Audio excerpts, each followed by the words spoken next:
excited today with our guest. First, I want to say thank you all for all of your love and support during this very tough time. We had to stop doing in-person filming because of the rise in cases of COVID and Omicron and all that kind of stuff. But we are going to get through. But thank goodness, thank God for virtualities, right? We shall not be defeated. And today I have on my show a financial, I call her guru. She says financial advisor, my cousin, and I'm excited about it, Miss Breanna Colón. And she's going to tell us a lot of real good, juicy stuff about finances, how to save money on, let's see, on your car notes, on your credit cards, how to use your credit cards to your benefit, mortgage. There's just going to be a whole lot of good information. So don't go anywhere and you don't want to miss this. Hello, Breanna. How are you? Hey, I'm doing fantastic. How are you? Sorry, I keep calling that Breanna. That's okay. That's okay. I won't hold it against you, my cousin. I shouldn't have. No, it's all good, really. I answer to both. Good. So we're going to jump right in. Tell us about how did you get into financials? What was it about? Well, we all like money and it just, we'd like to have it, but what got you so deep into financials? Well, for one, the lack of education with our young people. For me personally, when I was in college, I ended up with not one, not two, not five, but 7 credit cards. And so that was because I was not properly educated about credit, about money, budget, none of those type of things. And so I just, kind of took advantage of the offers that were being made to me at college. Hey, if you sign up for a credit card, we'll give you a free mug. Okay. And so I was just signing away for every card that they would give me and thinking, hey, I'm rich. I got it going on. I'm buying stuff for my boyfriend, buying stuff for me. I'm just balling. Right. Then you're balling the other way. Yeah, I had a part-time job, so I figured, I could pay my own way. My parents didn't know what I was doing, but as I got older and started had my first experience as a homeowner that didn't go well. It's just been a series of financial things that when I was younger did not go well and bothered me in such a way that I was like, if I ever get into the financial industry, I'm going to know how to treat my client and I'm going to know how to educate and so forth and so on. I've always liked numbers, but I thought I wanted to be an accountant. And then later in life, as we all go through this finding yourself phase, I started to realize more and more that my passion was really helping people with their finances. And so for a while, it took me a while to kind of figure out, how to do it. But the Lord has blessed and over time has allowed me to have opportunities within the church and eventually started my own business, which I'm running now. And so it has just really evolved to where we are literally changing people's lives financially. And it's really a gift and I'm grateful for it. Yes. In Columbia, Maryland, right? Say that again. Your office is located in Columbia, Maryland, right? Yes, we're located in Columbia, Maryland, but we help clients all across the United States. We're licensed in multiple states. And so we're able to help with all things financial everywhere. That's just a wonderful, a wonderful thing to be able to have. Has it changed? How dramatic has it changed since the pandemic? I know I took a hit, during the pandemic, but you have really flourished with your business during this pandemic. And how did that become the place where you're able to reach even more people? So the Zoom, like you mentioned earlier, when you talked about Zoom, has just been an outstanding platform for me. Prior to COVID, I was meeting clients, a good amount of clients in the office, but because I do have out-of-state clients, we were already meeting online anyway. So once COVID happened, we just kind of transitioned to everybody is going to be meeting on Zoom. And then it became a convenient thing because they realized, oh man, I can meet her from home. I don't have to come all the way to Columbia, Maryland to her office. This is great. So we did have a little bit of changes as it relates to our financial products. One of our products is product lines is life insurance. And so that changed because some people have to get exams done in their homes. And, when you have to go in and get an exam, people don't necessarily want you coming in their home during COVID time. So that caused a little bit of a shift. But overall, as far as our financial consultations and other things and meetings, we've been able to be just fine and take care of everything electronically and over Zoom. Wonderful. So it's been a blessing. And I'm just excited about this platform because we've been trying to get this together and we tried once, but I think this is even a better platform, and I appreciate it. So let's see. There's so many topics that I want to cover during this interview. So talk to us about retirement planning. Okay, well, there's a difference between having a retirement plan and a retirement account. So it sounds pretty simple, like, okay, well, I know what a retirement account is. Okay, well, let's see if you really do.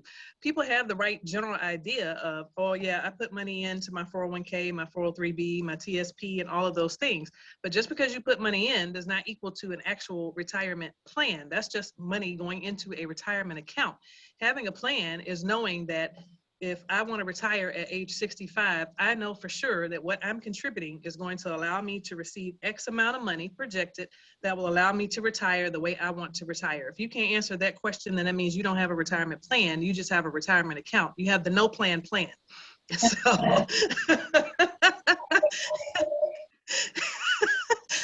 we have to work to change that, Education is key. Sometimes we suffer for lack of knowledge. So it's really important to make sure that you've really thought through, because a lot of times people will wait until the last minute to figure out if they can retire. They base it on their years of service. That happens a lot with government employees or teachers. They tend to be like, well, okay, I'll have 25 years of service. I'll have 30 years of service according to the government or, according to the school system, I'm eligible for retirement. But what about according to your finances? Are you eligible to retire? And that's something that you can't plan for at the last minute, because last minute equals not having enough time to redo the plan if you don't have enough money. If you find that you're short, then that's how people end up retiring and then subsequently going back into work and not really wanting to do that. So we want to retire, be able to have the choice to retire one time and be done and make working optional. And so when do you suggest people to start thinking about that plan, putting that plan in place? Honestly, when they get their first full-time job. Right Right out of college. Right out of college? You mean? Yes, right out of college, as soon as they get that first full-time job, because there's a cost of waiting. The longer you wait, the more money you have to accumulate to be able to have what you want to have for retirement. So what I'm saying is, if it's a 25-year-old and she or he has just started their first full-time job, yeah, the idea is to start putting away for retirement and get used to it, because once you get used to having X amount of dollars coming into your bank account, sometimes people have a hard time parting with those funds later if they then they determine that, oh, I got to put away $200 a month in order to have X amount of dollars. So if they start thinking about it earlier than later, then they position themselves to have a choice to retire later. Sometimes I'll meet with clients who may say, well, I'd like to retire. I'll ask them, what age would you like to retire, or at least have the choice? And, and sometimes they'll comically say, well, I really want to retire at 55. I really wanted to retire at 60, but, I don't know if it's realistic. So they'll be like, well, so maybe 65 or whatever. But if they plan early enough, then that 55 is not far-fetched. It can be an actual reality with the proper plan. And so can 60, so can whatever age they want. And so I want to change the people's mindset when they start thinking about, well, it seems like it's too far out there. I believe anything is possible with a proper plan. Yeah. That's what we're going to do is we're going to take a commercial break, and we're going to hear from our sponsor, and we're going to get back to some more good stuff, because that is very important. Planning for your future, financial plan, or retirement plan, as opposed to account. We'll be The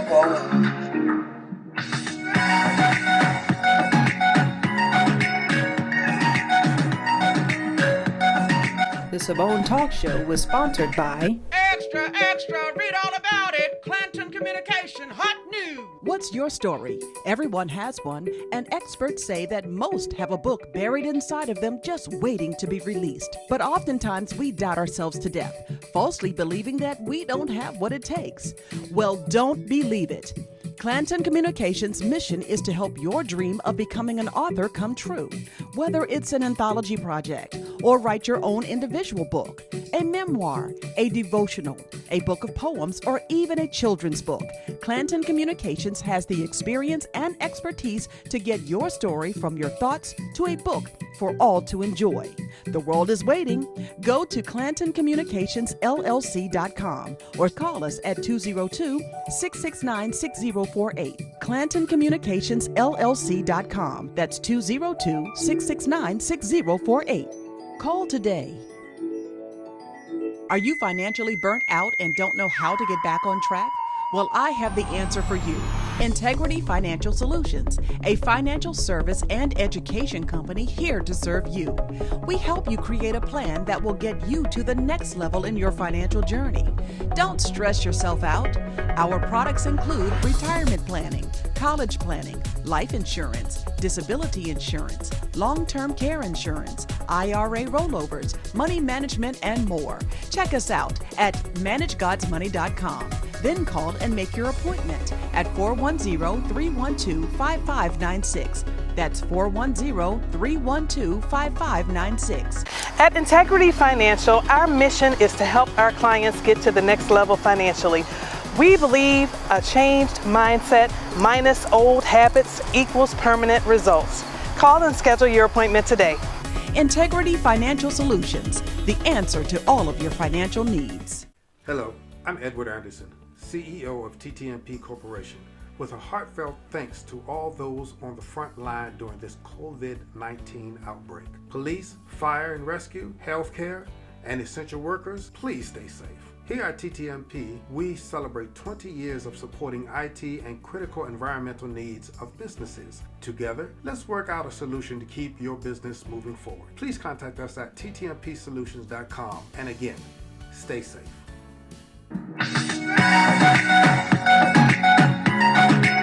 And welcome back to Simone Talks. We're talking today with the financial advisor, Breanna Colón.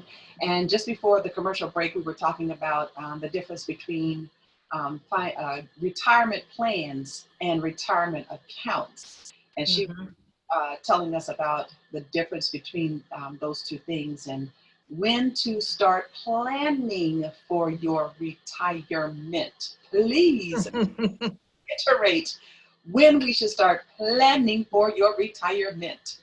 To me, retirement means you were meant to retire.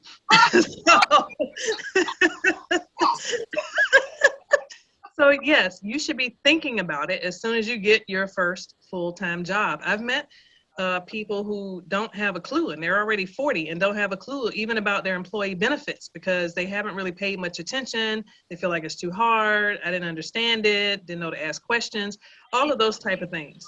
Yeah, all of those things. Because a lot of people have retirement accounts, 401k, okay, great, but they really don't understand what that is and what that means and what you should do now that you have a 401k. And watch that 401k, see what's being put in there. Understand if you're even contributing to your 401k. Am I right? Yes, absolutely. I learned something from somebody. Absolutely. Oh, yes.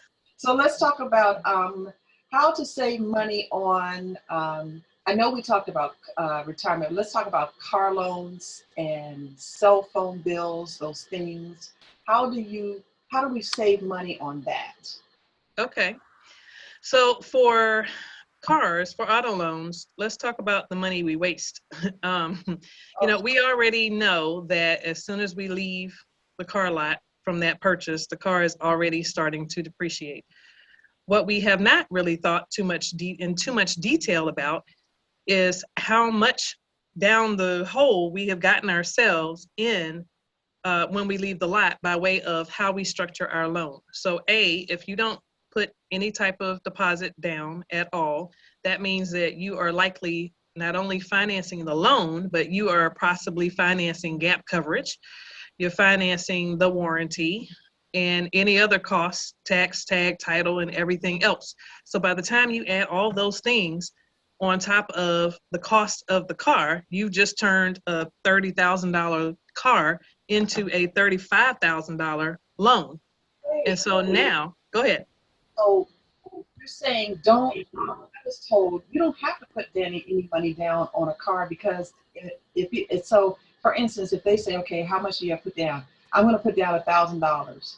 Well, how much of that is going to go toward the cost of the cars? Like it's only going to take off like $17 for the interest. So the rest goes. So you're saying Well, put down a deposit, put down money on a car?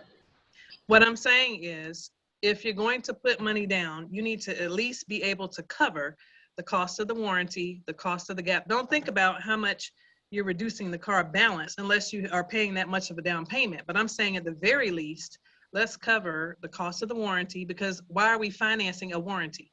Why are we paying interest on a warranty for the car? Why are we paying interest on tax, tag, and title? Why are we paying interest on gap coverage? People finance those things without even giving that a thought. Like, okay, if my interest rate is 7%, I'm already, okay, I understood I had to pay 7% interest on the car loan, but I also agreed to pay 7% interest on gap insurance and 7% interest on warranty. So why are we doing that? Because that's just what they present. Because all this time I've been doing the wrong thing. It's okay, I've done it too. Oh my gosh.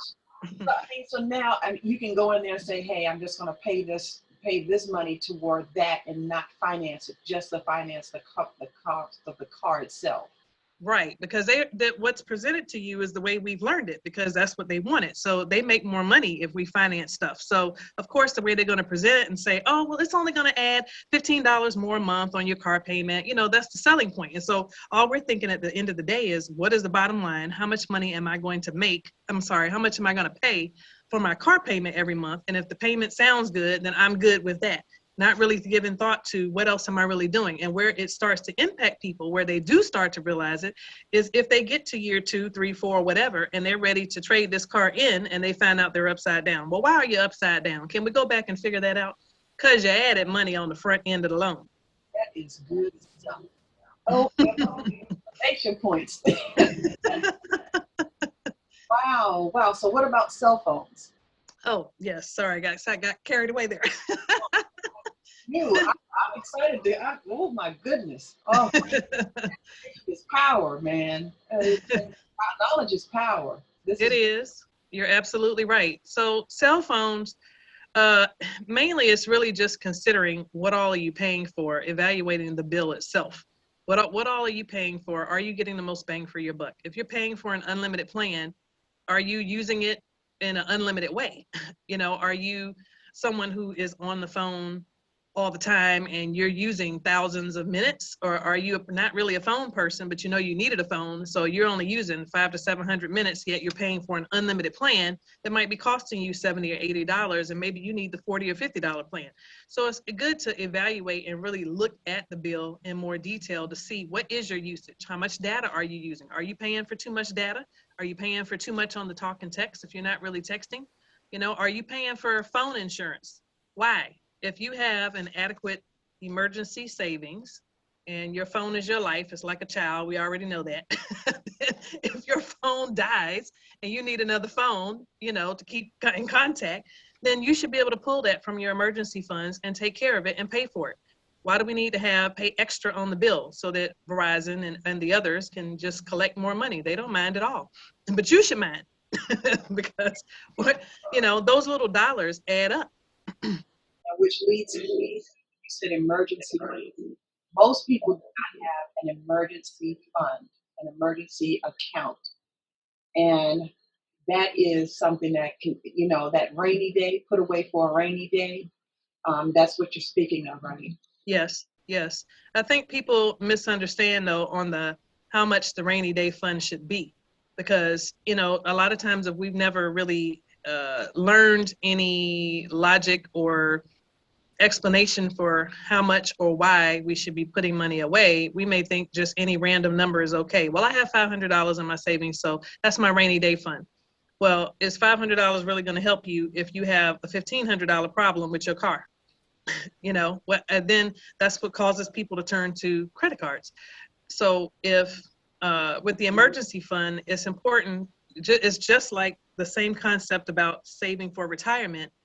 You're saving with intention, not just saving to be saving to say that I put money in for retirement. But if I'm saving money for emergency, I'm saving with intention. So no, I don't want to just randomly put in any particular number. I want to plan based off of what is actually needed. Now, if COVID didn't teach us anything else, it should have taught people to have the importance of having an emergency fund for all the people who got laid off from work for months and months and months and months and months, not to ever want to have to be in that predicament again, where if they didn't have a retirement account and don't have money to lean on, that, they don't want to repeat that cycle. So in order to not repeat the cycle, we have to up our game on our emergency fund. So if you don't have any money saved, you want to start with at least a $1,000 goal. That's the first goal. Let's get to 1,000 and let's figure out in our budget, how much can we set aside per month in order to get to the 1,000? How long? Set a goal date, not just, I'm saving for $1,000. But when you going to get there?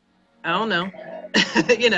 And so beyond that, once you've gotten, go ahead. Take another commercial break. Okay. We want to hear from our sponsors, and we'll be right back with Breanna Colón. Don't go away. We'll be right back.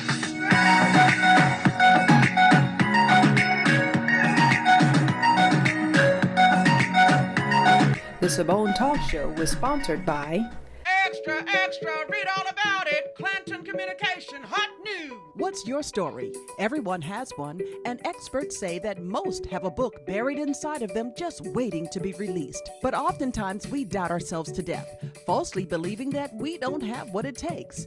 Well, don't believe it. Clanton Communications' mission is to help your dream of becoming an author come true.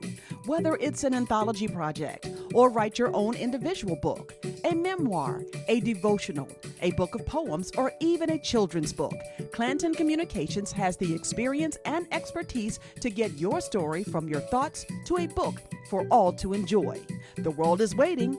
Go to ClantonCommunicationsLLC.com or call us at 202-669-6048. ClantonCommunicationsLLC.com. That's 202-669-6048. Call today. Are you financially burnt out and don't know how to get back on track? Well, I have the answer for you. Integrity Financial Solutions, a financial service and education company here to serve you. We help you create a plan that will get you to the next level in your financial journey. Don't stress yourself out. Our products include retirement planning, college planning, life insurance, disability insurance, long-term care insurance, IRA rollovers, money management, and more. Check us out at managegodsmoney.com. Then call and make your appointment at 410-312-5596. That's 410-312-5596. At Integrity Financial, our mission is to help our clients get to the next level financially. We believe a changed mindset minus old habits equals permanent results. Call and schedule your appointment today. Integrity Financial Solutions, the answer to all of your financial needs.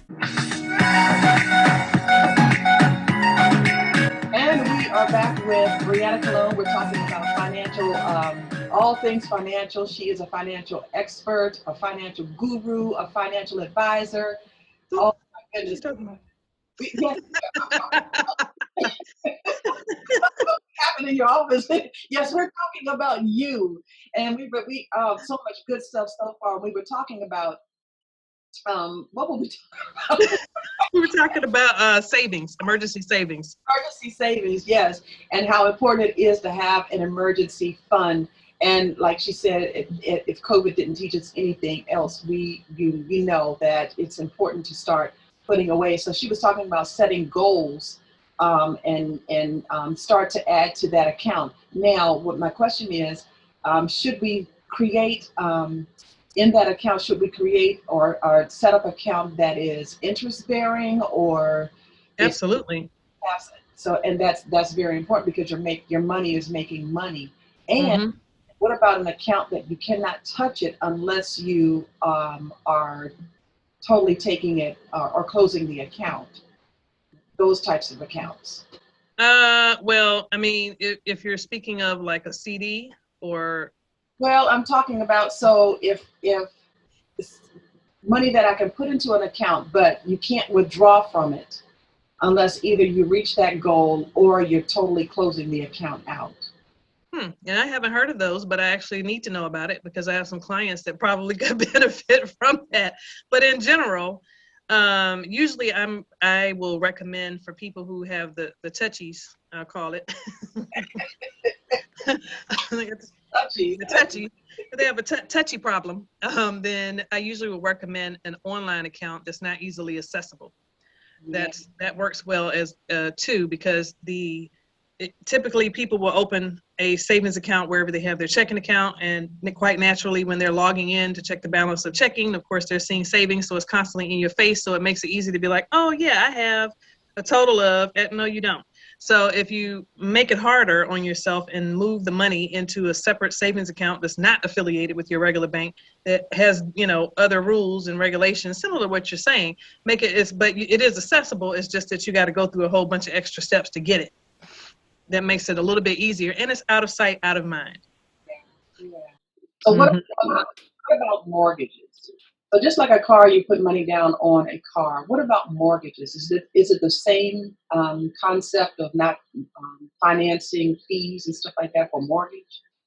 If you can. Now, I mean, mortgages are going to be a little bit different because it's going to depend on the purpose of the loan. So generally speaking, if it's just, this is my primary residence, which is going to be that the average person is going to be their primary residence, then yes, it is ideal to be able to put money down, but it also depends on the loan that there's so many different parameters that will make it a dependent factor. But yes, will it benefit you to put money down in general? Absolutely, because you're paying interest over a 30-year window, the average time that people finance a loan. Not that that's a good thing, because that's a whole different story, but in financing a loan for 30 years, when it's all said and done, if you actually pay on the loan for 30 years, which quite honestly, a lot of people pay even longer than 30 years because they refinance, you end up paying almost double the cost of the house. Again, people don't realize, it's another one of those things that people don't fully pay attention to. They're just so focused on, can I afford the monthly payment, that they totally neglect the fact that, oh, by the way, this $400,000 house I bought is really costing me $700,000. Am I really okay with that?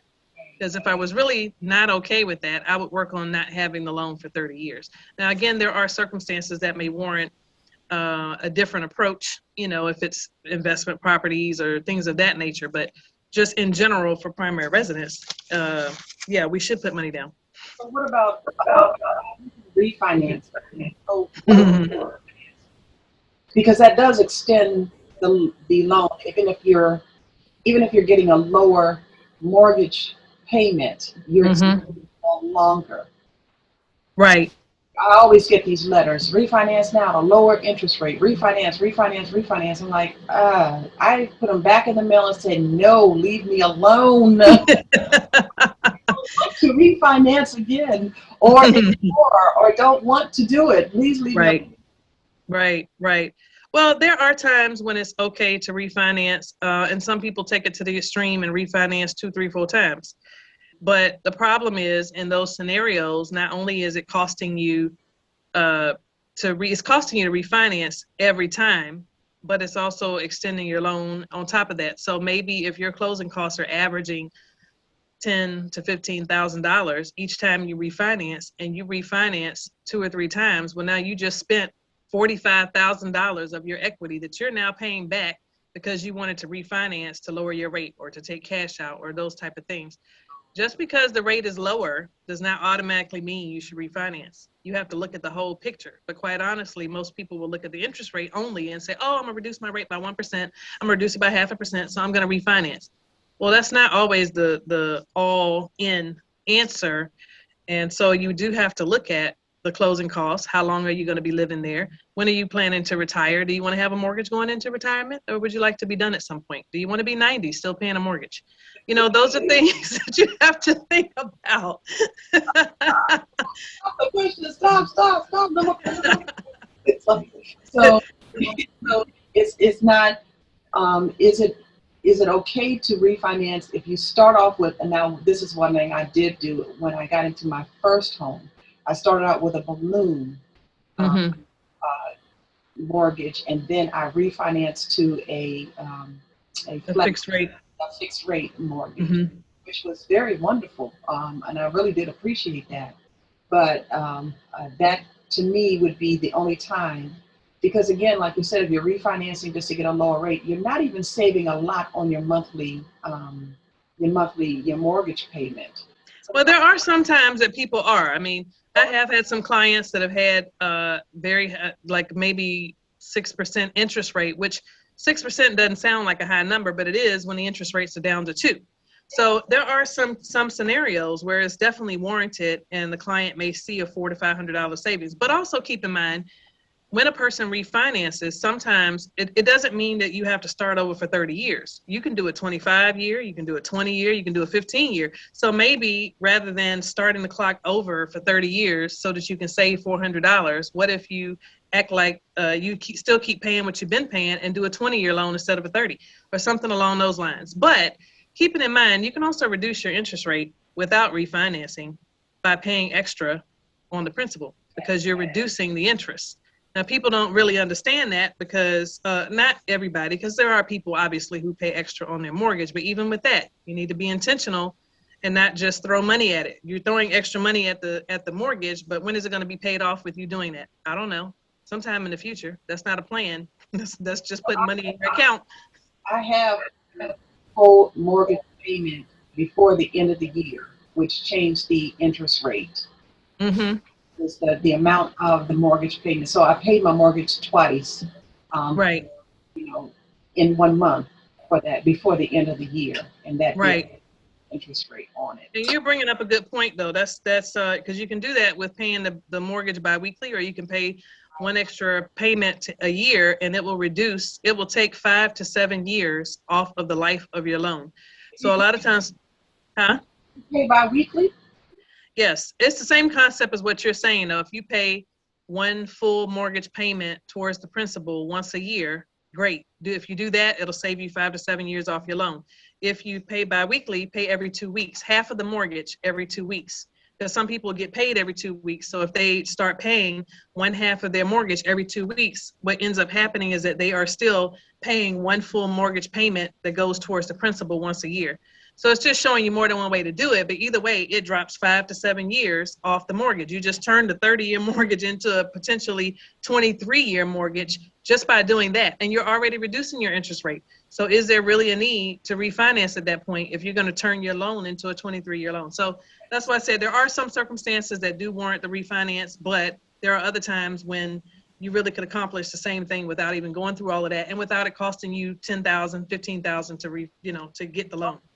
Because this is so juicy. Juicy. Credit cards. Credit cards. Talk about credit cards. And this is something I also learned from you about credit cards. Please share the benefit of using a credit card responsibly. Please do share. Well, so the credit card companies put out all of these benefits and rewards, and people are not fully taking advantage of it. They're not enjoying it to the fullest. If they want to give you free money, let them give you free money. If they want to give you free points that equal out to free airline tickets or rental cars or hotels, what you doing? Take advantage of all of that. So really, ideally, the goal is not to pay interest on the credit cards. The goal is to let the credit card company pay you for using their card. Yes. So how do you do that? Well, you don't charge frivolous things that you can't afford to pay off. So, we can use bills that we already have to pay anyway, so that we can build up and earn the points. So if it's already in my budget and I decide, like my tithes, for example, can be paid online. So I pay my tithes on my credit card, and then I pay the credit card right back off. And so and so I'm giving God his, and I'm earning points that equal out to free cash for me.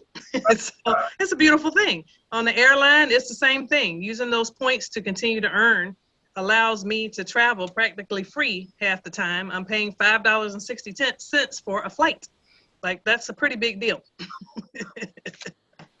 We're going to take another break, and we're going to be right back with more from Breanna Colón right after a word from us. That's our alarm.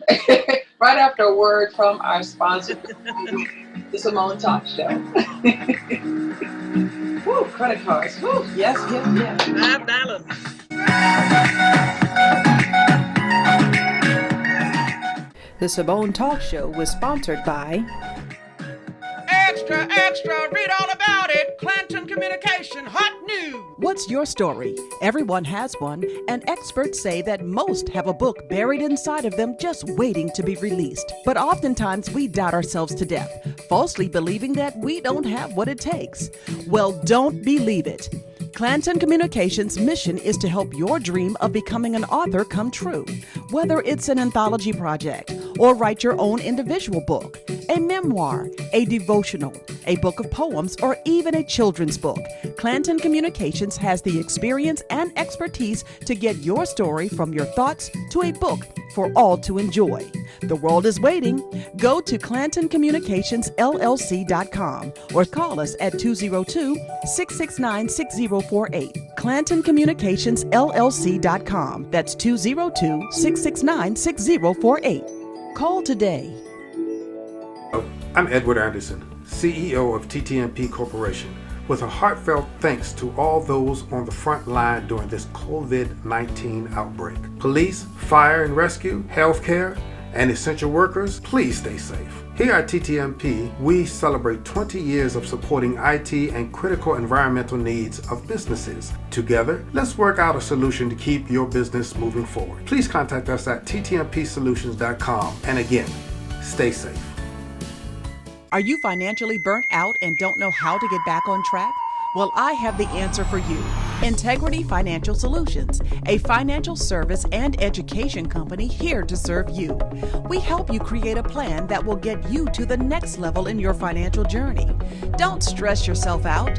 Our products include retirement planning, college planning, life insurance, disability insurance, long-term care insurance, IRA rollovers, money management, and more. Check us out at managegodsmoney.com. Then call and make your appointment at 410-312-5596. That's 410-312-5596. At Integrity Financial, our mission is to help our clients get to the next level financially. We believe a changed mindset minus old habits equals permanent results. Call and schedule your appointment today. Integrity Financial Solutions, the answer to all of your financial needs. Welcome back to Simone Talks. We are speaking with financial advisor Breanna Colón, and we have gotten some good, juicy stuff. If you have been watching, I tell you, there's so much more. We're going to talk about, first of all, you did write a book. You wrote a book called Saving Money. The Secrets of Saving Money. Mm-hmm. Oh, there it is. Tell us about that book real quick, and then we'll get some more juicy stuff. Okay. So the book is The Secrets of Saving Money, Experiencing the Unlimited. And when we think of unlimited, sometimes people think of unlimited money and things and stuff like that. But really, it's about becoming unlimited in our thinking. A lot of our financial limitations were created by us, really. We put our own selves in a box by just the things around us that we have taken in and not really explored further, deeper and whatnot. And so the book is full of self-help tips and strategies for how to save money on your everyday expenses. So whether it's gas or mortgage or credit cards or loans or whatever, everything that we spend money on, basically I found a way to try to, make it work for you more efficiently and put it in a book.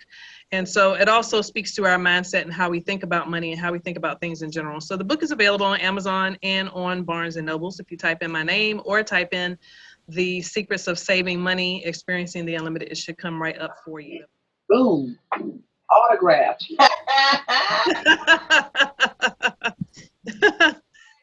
Bragging rights. So let's Tell us about utilities. What about utilities? How can we save money on utilities? Well, for one, a lot of times people don't take advantage of the budget billing. That's one area to look at. But also, well, first of all, let me just not assume everyone knows what budget billing is. That is if they take the average of your bills for the year and come up with one fixed rate amount that you can pay for the year. That helps if you're trying to really stay on top of your budget, especially if you're trying to work on getting out of debt. And now you have, a fluctuating bill. The bill was, $500 and it was $300 and it was $100. And, that makes it hard for your planning. So if you're on budget billing, you have at least a steady amount going so that you can still responsibly take care of your financial plan, the way you intended. But in addition to that, it's also important to look at the rate per kilowatt. Just because we are with BGE or Pepco or whatever the name of your electric company is, there are other electric company providers, service providers that you could switch to if it is found to be beneficial. Most times, when you get your electric bill, all we want to know is how much is it. We're not looking and studying and analyzing, the kilowatts, but we should, because there is a rate per kilowatt and the rate can change with your electric company. If you pay attention to it, you'll see that at certain times of the year, the rate is higher than other times of the year. And you could switch to a different electric service provider that's offering one low fixed rate. So then you're saving money on your electricity. Now you can reroute that money to something else that's more important. Good stuff. What would you, at couples, now I know that money can always be a concern in. Well, did I do that nicely? Couples, well, couples, because you have two different people who may think, differently. And what would you give advice to couples or married couples on managing money on that? What would you suggest? learn how to work together on your finances. The Bible says the two shall become one, and we're good at one house and one bedroom and, sometimes one closet, maybe with a little difficulty, but sometimes, but when it comes to the money. What closet? Wait, that's no. One closet is a little difficult, I know that's challenging, but if the closet's big enough and you got your side, his side, you know what I mean, then okay, we probably could work with that. We could. One bathroom even. We can work with one bathroom. But when it comes to the money, we just have such a hard time with trying to put the money together and allow the money to be married. We get married and our money is still single. That's a problem. Ooh, see? Now that'll preach right there. You get married, your money, because you get married to stay, become you got married, yep. Stay single. Your money is still single. That's a problem. Some couples are operating like roommates. If you needed a roommate, then why did you get married? You could just have a roommate. But if you got married, it's supposed to mean something. That means some things are different and things are being joined together. But the problem is people don't learn how to do that. So consequently, they come up with other methods or they just kind of operate, do their own thing. But the bottom line is if you have problems as a couple trying to work together because there's arguments, there's friction, there's someone trying to control the other and all these different things that come into play, that's where you get help. Get help from a person like me. We, of course, our company, of course, helps couples be able to work together financially. But even if not me, this is not for me, it's just in general for you to go and get the help that you need to be able to work together. What you'll find is that it's imbalance. There's a lot of imbalance that happens with couples, especially if one is making more than the other. There's too much emphasis and focus on who's making what. Well, you don't make enough money, I make this, all of those types of things become a little less important when we have $5,000 to work with. We have $7,000. We have $10,000 in our savings. You'll have one spouse that saves well and the other one that doesn't have a dime. One that makes money, one with good credit, one with bad credit. Like, why is all that happening? That's not why y'all got together. Yeah. That's bad. But get help is really the point. You need to have one budget, but if you can't work together and put the money together in the same account and be able to come up with a budget that works. And for personal allowance, when it comes to personal spending, you create a personal allowance for the husband and the wife in the same amount. Doesn't matter if I made 80 and he made 30 or he made 100 and I made 50. If we determine that our allowance is $200 a pay period, then that means I'm getting 200, he's getting 200. He can do whatever he want to do with his. I can do whatever I want to do with mine. Nobody's checking anybody or you spent too much. None of that. None of that. All of that becomes eliminated. Oh my goodness, Breanna. Woo! I could just go on and on and on and keep you here all day, but I know. I know. Can I add one more thing? Is there still time? Please share. I was just going to add that when it comes to retirement and couples, when couples are not working together, you as the spouse are still directly impacted by not knowing what your spouse is or is not doing. So if you've been saving up for retirement and doing all the things you're supposed to do, and you assumed that your husband or your wife were doing what they were supposed to do, but you don't really know for sure, and then it's time for y'all to retire, and now you find out that your spouse wasn't even contributing to 401k, and all they have is Social Security, and you over here with the 401k pot or the TSP pot or whatever, you might feel slighted, but you really can't feel slighted because y'all didn't work together all this time. And so it can be a direct impact, but also even into future care.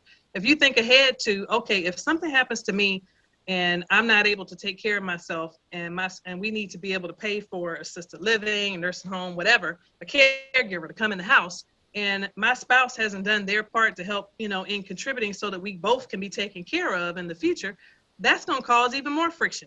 Now your spouse needs to be taken care of and y'all can't afford it because, they didn't have everything together. You didn't know they didn't have everything together. You knew that they didn't have their finances together as a whole, but you didn't know how bad the problem was. And just, it just becomes a whole big issue that could have been avoided had you just addressed it early on. You can't ignore the elephant in the room and expect the problem to go away. Another big problem with purchasing together. A lot of couples purchase a home together with the combined salaries, and that's always, my first home I bought and sold, the couple who purchased it, I felt bad. Okay, well, they bought that home together, combined salaries, and it's just never a good idea to do that, because if something happens to the one who is making the most money, who cannot afford it, then you're in a bind. Right. If one loses a job, then y'all are short because y'all were counting on both incomes to be able to cover the mortgage. But if you base that's the thing, we get excited because we're like, oh yeah, we got approved for 800,000, and we got approved for $500,000.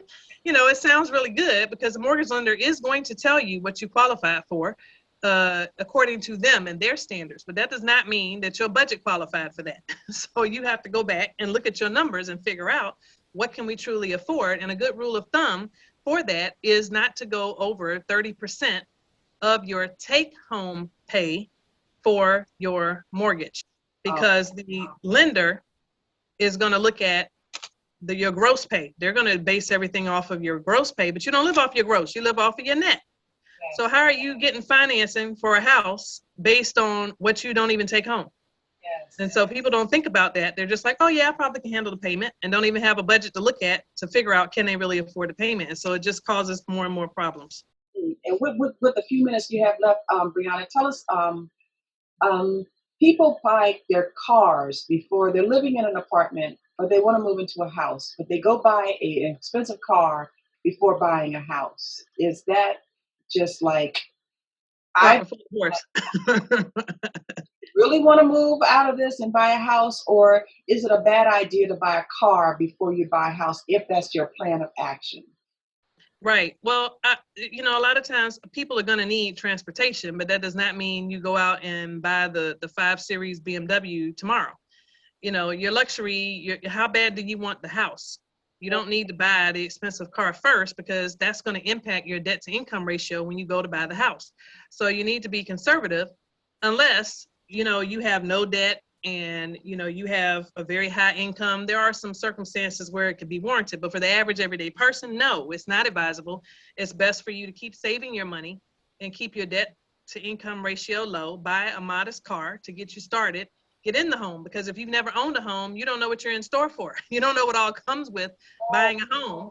Not to mention when you get the moving costs, getting moved in. Once you do get in there may be things you have to adjust or fix or tweak, or, curtains and blinds and everything else. There's so many things that might be unknown. So in order to prepare for that, you need to be conservative and just, get a car that'll get you from A to B, and reasonable car, and then get your house, and then circle back to it later, because you still got to make sure your retirement is in check and other things that are important. It can't all be focused on the $1,000 Porsche.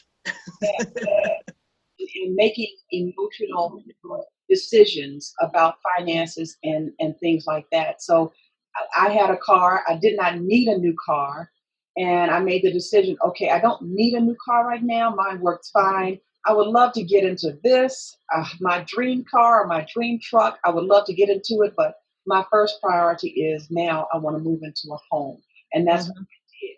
Everybody, you need to get a car. You need to get another car. I don't need to get another car. I'm not driving a car to impress everybody else, because everybody is not paying the car note. Come on. And I bought a house. And then when I was comfortable enough that I was, okay, now I can go ahead and get a new car, because when you get a house, you don't know, oh my goodness, brand new or old. It doesn't matter. There are things about that house that you are going to run into that are going to need some type of updates, some type of attention. And houses, with a house, you just never know. That's right. Absolutely. You don't want to be caught off guard. And like you just said, you made a very great point. Never make financial decisions from an emotional state of mind. That is it just never works. And people make hasty decisions that later are to their financial detriment. Yeah. And it just, creates a bigger mountain of problems. Lord, no. And I've done it. Okay, I'm guilty. Hey, I have too. Let me go ahead and raise both hands. Hey, Hey, don't do it. It is not a good thing. Stop. Call your sponsor. Do something. Call your sponsor. I'm an emotional. Luckily, mine is emotional. I can't say luckily, but when I say luckily, I mean like I'm an emotional eater. So if I'm having problems, I might say I want to go and get a Wendy's. I used to get Wendy's was my go-to. I'm going to go to Wendy's and get me a Baconator with the fries and a Coke, and it would make me feel better. Now that's on a small scale. That might cost me $8, $9, but I say that when I say luckily food, because for other people it's shopping, it's many other things that cost thousands of dollars. So, or it might be a car. That's it. I deserve such and such. So I'm going to go and buy me a car. Tell us how if someone needed to get in touch with you, how they can get in touch with you, because these are just some of the things that Breanna covers. There's a whole host of things. And if you saw the commercials, then you see a whole line of things, other things that she does cover as far as her services that she provides. And you will not be disappointed. Get your finances in order. Go online and order the book today. Breanna Colón, we thank you so much for joining us today on the Simone Talk Show with all of the good, juicy stuff that you have shared. I know people are going to rewind, pause. Thank you for having me. Tell us where we find you and your contact information. Yes, my website is www.managegodsmoney without the apostrophe, just GODS, managegodsmoney.com, managegodsmoney.com. And I'm also on social media, on Facebook under Breanna Colón. You can actually search me up in Google, Breanna Colón. It looks like colon, COLON, but it is Colón. And you'll find some of my YouTube videos and other things that I put out on social media. I'm also on Instagram as Colón Breanna. Nice. Thank you so much. Again, don't forget to go get that book off of Amazon, The Secrets of Saving Money. I have an autographed copy. Woo, bragging rights. But we thank you so much for joining us today. Thanks to our sponsors. Don't forget to check out the Simone Talk Show, Live Your Dream product line. And you can go online and order those. Thank you so much. We will see you next time on the Simone Talk Show. The Simone Talk Show was sponsored by Clanton Communications. Have a book buried inside and don't know how to bring it to life? Call Clanton Communications, LLC at 202-669-6048.